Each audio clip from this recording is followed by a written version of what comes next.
Som da Liberdade, ou Sound of Freedom. A primeira coisa que eu tenho para te dizer é que isto não é um filme. Isso é um fato real e ele traz uma mensagem que todos precisam saber. Então assiste o vídeo até o final que eu vou te contar tudo que tu precisa saber. Alô, velhinho, eu sou o Andrew, esse é o canal Producendo, lugar onde eu comento filmes na visão de quem cria, na visão do roteirista. E dia 21 de setembro, semana passada, foi lançado nos cinemas e ainda está nos cinemas o filme Som da Liberdade, cuja sinopse fala que um ex-agente federal embarca em uma perigosa missão para salvar uma menina de cruéis traficantes de crianças. Com o tempo se esgotando, ele embarca numa viagem pelas profundezas da selva colombiana, colocando sua própria vida em risco para salvá-la, para libertá-la. Como protagonista e ator principal temos Jim Caviezel, e é ele que conduz toda a nossa história, uma história real que precisa ser conhecida.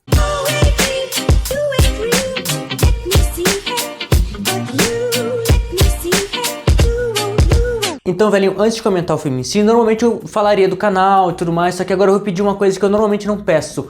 Compartilha esse vídeo, porque esse é um vídeo diferente, é um filme diferente, a gente não pode assistir com os mesmos olhos que a gente assiste outros filmes. Ele possui uma mensagem, possui uma verdade e todos precisam saber dele. Então, quero que o canal cresça? Quero, ok? Compartilhar o vídeo vai ajudar nisso, mas a mensagem desse vídeo, a mensagem desse filme é muito mais importante que o canal ou qualquer outra coisa. Então, se tu por acaso não quiser compartilhar o meu vídeo, assiste um vídeo um outro e compartilha sobre esse assunto, sobre esse filme. Precisamos falar sobre ele. De que trata esse filme? Então é um filme de uma história real, ele é baseado em fatos reais, onde ele conta muito mais do que a história de Tim Ballard, que é o nosso protagonista e também uma pessoa que existiu e ainda existe na vida real, fatos que aconteceram em 2013, onde ele trata literalmente do assunto de abuso de menores e tráfico de crianças. Portanto, esse é um filme muito pesado, muito tenso e intenso, que trabalha diretamente no nosso emocional e na nossa humanidade. Então, se tu por acaso assistiu esse filme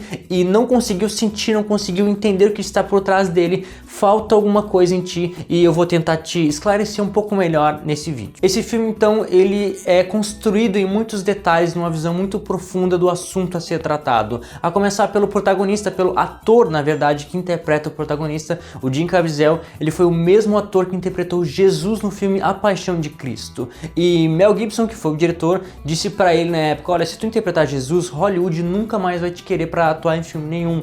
Tanto que esse filme aqui, O Som da Liberdade, é o primeiro filme que ele faz depois da Paixão de Cristo. Porque de fato, Hollywood nunca mais chamou ele para outros filmes, e esse próprio filme, Som da Liberdade, foi rejeitado por Hollywood, por Nova York, pelos Estados Unidos e tudo mais. Por quê? Porque eles achavam que era um filme que tinha um viés político da extrema direita. E porque ele obviamente fala a verdade, aquilo que as pessoas de poder, elas tentam manter escondido, mas que nós precisamos revelar e falar disso. Portanto, este filme já devia ter sido lançado há 5 anos atrás, só que foram barrando e criando barreiras, empecilhos para que essa verdade não chegasse até nós. Então, esse filme é muito importante para te entender que existe uma importância nessa mensagem, nesse assunto que é abafado, escondido, mas que tem muito mais por aí do que a gente imagina. E olha só, de onde que vai ser esse assunto de tráfico de crianças, de abuso de menores, ser um viés político da direita ou da esquerda? Isso é um viés da humanidade, das pessoas. De onde que isso devia ser escondido ou decidido se vai aparecer ou não? Isso precisa ser revelado e resolvido, porque se tu quer destruir a vida de alguém, comece na infância, comece destruindo os sonhos, a visão de vida dela. E é isso que aconteceu e que acontece até hoje em muitos lugares que a gente não imagina. Tu acha que isso é longe, não acontece perto de ti? Acontece muito mais perto do que tu imagina. Tem muitas informações que nós não sabemos ou não nos ligamos porque parece irrelevante e tudo mais. Só que esse assunto, não só do tráfico de crianças, mas do abuso de menores, é algo muito recorrente. Como eu te falei, acontece muito mais perto do que a gente imagina. Mas enfim, esse filme ele trata de uma história real, ele é baseado numa história real que Tim Ballard, portanto, existe de verdade, e trata diretamente do tráfico de crianças na Colômbia. Tanto que no iniciozinho do filme ele mostra as primeiras cenas lá do caso das crianças que foram sequestradas, da menina ali, da Rosa e do Miguel, só que logo em seguida ele mostra algumas imagens de câmeras de segurança mostrando crianças sendo sequestradas assim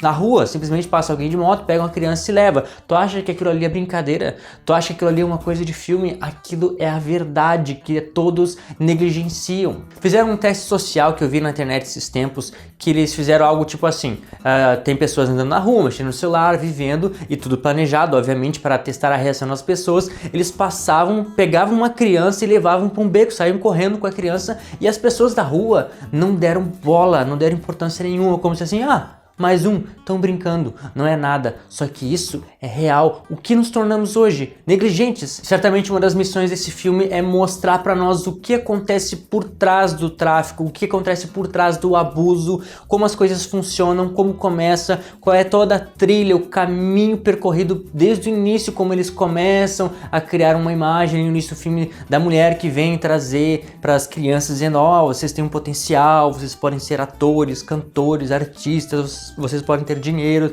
e aí eles levam as crianças, não deixam os pais participar e de uma hora para outra eles somem e levam as crianças para serem escravas. Um dos fatos que eles trazem nesse filme também são dados reais de tráficos, de escravização de menores e de pessoas, dizendo que hoje em dia nós temos muito mais pessoas escravizadas do que no tempo passado, onde não existia uma lei anti-escravidão. Existe hoje, acontecendo agora, 2023, século 21. E ele denuncia, portanto, tudo o que realmente acontece. Ele não chega a ser explícito no que nos mostra, no que acontece, mas ele mostra que existe todo um caminho, um processo, uma preparação do abusador, do pedófilo e dos traficantes que trabalham, que compram, que roubam crianças para colocá-las nesse serviço de prostituição infantil. É um tema muito pesado e real, ele não é um filme, uma historinha de brincadeira pra gente assistir no cinema. Eles transformaram num filme um fato para que a gente pudesse assistir e entender melhor o que este mundo tenebroso tem feito às nossas crianças. E eu particularmente já tive algumas experiências com esse assunto, porque trabalhando com vídeo e publicidade, a gente tem acesso a alguns órgãos, a alguns projetos, e trabalhando em conjunto ao Conselho Tutelar, eu tive a oportunidade de pesquisar sobre esse assunto de abuso infantil e criar alguns vídeos propagandas denunciando, mostrando que isso é algo que acontece, que é algo que é escondido dentro de casa, por vezes pelos próprios pais, com o pai e a mãe cúmplices de tudo que acontece, ou às vezes o avô, enfim, são assuntos muito pesados, e com isso a gente vê o comportamento, a gente vê como as coisas acontecem, como são sutis. Além dos vídeos que eu produzi, eu também produzi algumas peças de teatro para isso, e quando a gente ia apresentar essas peças nas escolas, igrejas, nos lugares, a gente via que saltava, multiplicava, aparecia muito mais casos, e a gente vê que muito mais daquilo que a gente consegue encontrar, onde o conselheiro, onde o pessoal que está destinado a resolver, a procurar e ajudar as crianças a lutar pelo direito da criança e do adolescente, existe muito mais casos do que a gente consegue contar. Então eu não quero entrar no mérito da questão de como funciona, como é que é, mas eu te instigo a pesquisar sobre isso, a entender como acontece e a desconfiar de certas pessoas, de certos senhores, sei lá, pessoas que dão presentinhos, que estão muito próximos de adolescentes, de crianças, porque isso pode sim ser um comportamento suspeito e sugestivo para esse tipo de função. Então pesquise, se por acaso tu é uma pessoa que está assistindo esse vídeo e passou por isso ou passa por isso, denuncia, fala para alguém, fala para uma pessoa de autoridade fora do meio que tu convive, para que alguém possa te ajudar, mas não fique preso a isso. E um detalhe, estamos entrando agora em outubro, o mês das crianças, então fique atento a com quem as crianças estão, a como elas convivem, com quem elas convivem, qual é a reação, quais os sinais, porque as crianças dão sinais, elas não podem falar o que realmente está acontecendo, porque elas são proibidas por aquele quem está dominando, mas elas dão sinais pra gente, então por favor, fique atento às crianças e cuide das nossas crianças. Enfim, voltando aos fatos do filme, Tim Ballard, ele é muito astuto em fazer o que ele está fazendo, porque ele ficou decidido a isso. Ele tem uma família, ele se coloca no lugar dessas famílias que perderam suas crianças pelo tráfico. Então, pensa, empatia, se coloca no lugar do outro. Se estivesse acontecendo com teu filho, com a tua filha, o que tu faria? É exatamente assim que o Tim Ballard se sentiu, e ele, como sendo uma autoridade, alguém, um policial, um ex-agente, na verdade ele era um agente federal, mas ele deixou isso para que ele pudesse seguir por ele mesmo, porque a nossa autoridade, não só no Brasil, mas em outros lugares também, não tem permissão, de certa forma, de ir além e tão profundo quanto nós mesmos, cidadãos, podemos resolver os nossos próprios problemas pela autoridade que nós temos em cuidar e proteger. Mas enfim, ele saiu e com essa astúcia ele se fez de mal para descobrir o que realmente o pedófilo estava querendo fazer, como as coisas funcionavam para poder prender ele e seguir novas pistas para chegar à fonte de onde tudo isso realmente acontece. E com isso tudo ele acaba descobrindo um menino chamado Miguel. E quando aquele menino é liberto, a gente vê no olhar daquela criança a dor, a opressão que ele sentia, a escravidão que aquele senhor que tinha comprado ele colocava ele naquela situação, naquela dor, naquele cárcere. Quando aquele menino disse, não, meu nome é Ursinho Ted, e ele falou, não, esse não é o teu nome. Ali o policial reafirmando a identidade daquela criança, tu não é um ursinho de brincadeira de um senhor, tu é um menino, tu tem um nome. E ele diz, não, meu nome é Miguel. Aí ele fala sobre o nome dele e tal, e a partir dele ele vai atrás também da irmã do Miguel, a Rocio, que se não me engano é da Bolívia, que foi traficada, levada para Colômbia, enfim, é naqueles arredores ali, e assim se inicia a grande missão do Tim de resgatar a Rocio. E o Miguel, ele dá para ele o pingente da Rocio, que diz ali, ó, teu nome tá aqui nesse pingente, Timóteo. Que Timóteo, ele é um livro da Bíblia, para quem não sabe. E naquele pingente tinha um versículo, só que no cinema eu não consegui prestar atenção qual versículo era. Mas certamente é um versículo que apontava justamente para essa questão das crianças, da liberdade, eu não sei. Eu tenho que rever o filme de novo para poder dizer isso aí. Naquele momento, o Tim se coloca no lugar de alguém levantado por Deus para resgatar as crianças, né? E quando existe um trauma, uma dor que é colocada na infância e destrói a vida de alguém pelo resto da vida, só Deus realmente consegue vir e trazer a cura e a transformação no coração daqueles que foram abusados e levados a ter a sua infância destruída por esses seres humanos que não podem ser chamados seres humanos, porque quando alguém chega ao ponto de abusar de uma criança, algo se rasga dentro dele e ele já não tem mais direito a viver essa vida da mesma forma, porque ele rompeu a humanidade que tinha dentro dele. Enfim, entrando mais na função do filme, Tim, ele pede demissão do trabalho dele e vai por conta para Colômbia para resolver isso, para ir a fundo, descobrir como encontrar a Rocio, que se torna a grande missão da vida dele, trazer a irmã do Miguel de volta e restaurar aquela família, né? Pensando que poderia muito bem ser a filha dele, né? E ali ele se faz de abusador e a gente percebe que existe tipo uma comunidade, digamos, você é um de nós, como se assim, são unidos, o negócio deles é o que satisfaz o corpo deles e existem muitos deles e eles se conversam, se conhecem e ali com certeza o Tim teve que ter um pulso muito forte, porque quando a gente vê alguém assim destruindo a infância de uma criança, cresce um ódio dentro da gente dessas pessoas que abusam, e ele conseguiu se fingir sendo uma dessas pessoas para poder entrar no meio, manter-se forte mesmo vendo o que aquelas pessoas poderiam, estavam dispostas a fazer para que ele conseguisse descobrir o plano, e assim ele descobriu, chegou até a fonte e conseguiu resgatar mais de 54 crianças de todo aquele complô, de todo aquele tráfico. E mais do que isso,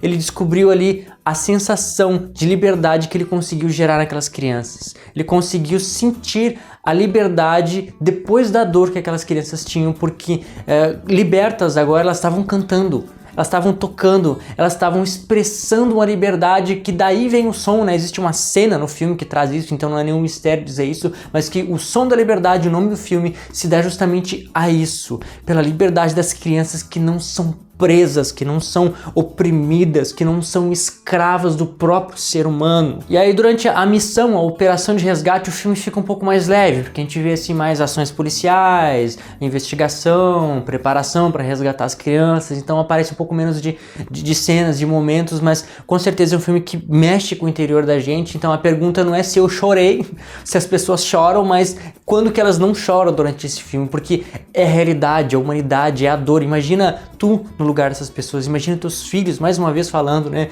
no lugar dessas pessoas. Então isso mexe com a gente. E aí o clima dá uma aliviada um pouco quando ele traz essa função de operações militares, operações da polícia, e com essa ação de salvar ali as crianças, ele consegue chegar a novas pistas que levam até a Rocio, que não estava dentre elas. E a missão dele era resgatar aquela família, a família do Miguel, e a Rocio, que ainda estava foragida, né? Eles não sabiam onde ela estava. Então ele continuando atrás dela, ele descobre que existe um outro centro, ela foi vendida para um outro grupo de traficantes que estava numa ilha onde ninguém tinha acesso. Então ele arrisca mais uma uma vez a vida dele e o clima fica muito mais tenso, onde ele entra sozinho naquela ilha de traficantes, de pessoas nitidamente más e cheio de escravos ali por tráfico de pessoas que estão escravizadas para de repente produzir drogas, enfim, eu não entendo muito desse meio, mas com certeza tem a ver com isso, né? É um tráfico e operações de tráfico não só de pessoas, mas de drogas. E ele nos traz muitos detalhes, uma contextualização muito real de como seria, de como as coisas acontecem por trás, de como as pessoas más são, de como eles trabalham para que o esquema deles continue funcionando, de quais são as necessidades, de como eles manipulam e escravizam as pessoas. Ele nos é muito explícito nesse caso de mostrar como as coisas são e como elas acontecem, só que sem chegar ao momento final, a hora H, da consumação do ato mesmo, mas mostrando que isso é algo muito pesado e que a gente deve estar presente nessa situação, que o tráfico e abuso de menores é real, e se nós não falarmos sobre isso, ninguém vai se mexer para resolver, para salvar essas crianças, para impedir que isso continue acontecendo. Chegando, portanto, ao fim do filme e da mensagem, Tim está infiltrado naquela ilha no meio dos traficantes, consegue resgatar a Rocio no meio da noite, sair, fugir de barco, quase morrer, quase sendo atingido. Ele arriscou a vida dele para trazer aquela criança de volta e ele consegue, ele resgata aquela criança e novamente integridade daquela família com o pai e as duas crianças que foram resgatadas e que sofreram abusos, que foram levadas a traumas que certamente estragou a vida delas, mas que houve um conserto porque alguém se importou. E a cena final então nos traz a Rocio com a mesma canção do início do filme, só que agora com muito mais sentido, o som da liberdade, ela cantando e tocando, não só a voz dela, mas a voz de muitas crianças, lembrando que muitas delas sofreram e tem essa marca ruim que vão ter que carregar pelo resto da vida, mas que havendo uma cura, um tratamento, sabendo que existem pessoas boas que se importam e que amam elas, que vão protegê-las para sempre, e que nos traz uma grande mensagem dizendo: as crianças de Deus não estão à venda. Eu te convido agora a participar, a comentar esse vídeo, a compartilhar esse vídeo para que mais pessoas saibam, vejam isso, porque o filme nos instrui a isso, a compartilhar essa mensagem, a compartilhar essa história, esse assunto para que possamos falar sobre isso. Então por isso que eu te peço, compartilhe esse vídeo. Quando eu falo som da liberdade, eu não estou me referindo à música, não estou me referindo ao filme, mas à voz das crianças que são livres e podem ter uma vida normal, uma vida decente com os seus pais, longe da dor e da lágrima. Isso é tudo, pessoal. Muito obrigado pelo teu gostei, pela tua interação aqui embaixo. Obrigado por ter compartilhado o vídeo e te vejo no próximo episódio de Producena.